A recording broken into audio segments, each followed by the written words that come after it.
Intensa, porque foi intensa.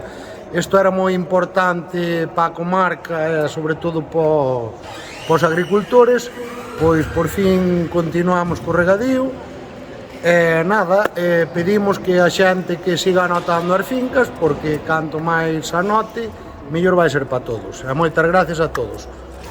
Convencéstelos a todos ou era fácil o convencemento?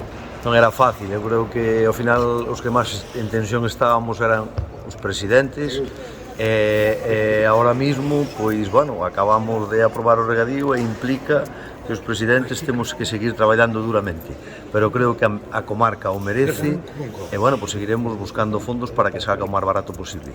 É o que decía antes o meu compañeiro, seguir animando a esa xente que falta por metelo, que iso fará pois, que o coste da hectárea siga baixando. O traballo hasta ahora foi moito. A satisfacción é igual co traballo que levastes, non?